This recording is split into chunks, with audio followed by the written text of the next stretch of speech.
இனிமே கண்ணை மூடிட்டு கடலை எண்ணெய் வாங்கலாம். ஏன்னா மந்த்ரா கடலை எண்ணெய் இதயத்தின் தயாரிப்பு. தினம்தோறும் விளக்கேற்ற நல்ல எண்ணெய் இதயம் நல்லெண்ணெய்.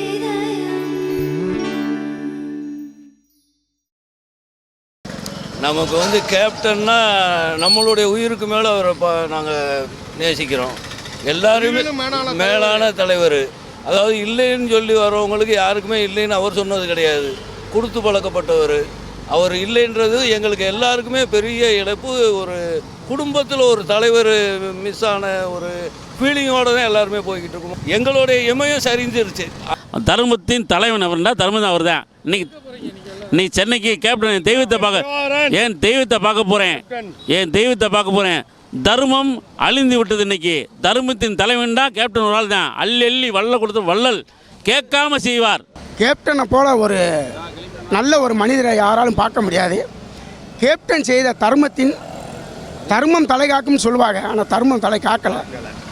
நாங்கள் எல்லோரும் எத்தனையோ மாநாட்டுக்கு போயிருக்கோம், எத்தனையோ ஒரு கட்சி மீட்டிங்க்கு போயிருக்கோம், இதே கொடி இதே கட்சி கட்டி போயிருக்கோம். ஆனால் இன்றைக்கி போகிறது எங்களோட துக்கம் ரொம்ப மிகப்பெரிய துக்கம். உலகத்திலே ரொம்ப மிகப்பெரிய ஒரு துக்கம். அவர் தெய்வமாக மதித்து எங்கள் வீட்டில் இன்றைக்கி யார் இறந்துருக்காங்களோ அதை நினச்சி தான் நாங்கள் இருக்குமோ தவிர வேறு யார் என்றது கிடையாது.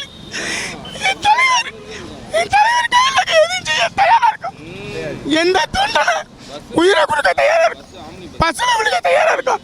என் தலைவர் என்றென்றும் தெய்வத்தோட தெய்வமாகவும் அவர் என்றென்றும் உயிரோட தான் வாழ்வார். அவர் இறக்கலை, நாங்கள் இறந்த மாதிரி நாங்கள் நினைக்கல.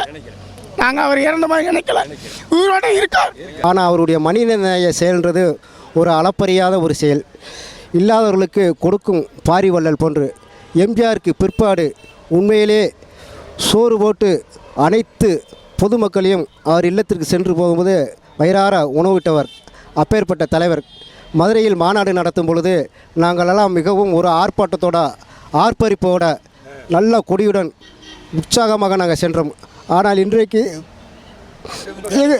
எங்கள் தலைவரை பார்க்குறதுக்கு கருப்பு கொடி ஏற்றிட்டு எவ்வளவோ போஸ்ட் அடித்தோம். வாழ்த்து போஸ்ட்டு, கட்சி போஸ்ட்டு, மாநாடு போஸ்ட்டு. ஆனால் இன்றைக்கி என் தலைவருக்கு இரங்கல் போஸ்ட் அடிச்சுட்டு நாங்கள் சென்னைக்கு போகக்கூடிய ஒரு துர்ப்பாக்கியத்தை அந்த கடவுள் இருக்கிறாரா இல்லையா என்று எங்களுக்கு தெரியவில்லை. ஆனால் இன்றைக்கு நாங்கள் எவ்வளவோ ஒரு இழப்பு. எங்கள் பகுதி செயலாளர் சொன்னது போல் எங்களுடைய உடன்பிறப்பு இறந்தால் எப்படி இருக்குமோ அந்த ஒரு துக்கத்தில் தான் நாங்கள் எங்களுடைய கேப்டனை நாங்கள் சந்திக்க இறுதி அஞ்சலி செலுத்த போகிறோம். ஆனால் கேப்டன் என்றும் அவர் மறையவில்லை, அவர் உடல் தான் மறைந்தது. ஆனால் அவர் செய்த தொன்று காலத்துக்கும் என்றும் தமிழினம் இருக்கும் வரையும், உலகத் தமிழர்கள் இருக்கும் வரையும் எங்களுடைய கேப்டனுடைய ஒரு பேரும் புகழையும் உலகத்தில் அரசியலாக இருந்தாலும் சரி, திரைத்துறையாக இருந்தாலும் சரி என்றும் எப்பொழுதும் அளிக்க முடியாது. இன்றைக்கு மனிதன் அப்படி என்று ஜனாதிபதி அவார்டு வாங்கிய ஒரே மனிதன் இந்த தமிழகத்தைச் சேர்ந்த தமிழன், அதுவும் மதுரைக்காரர்.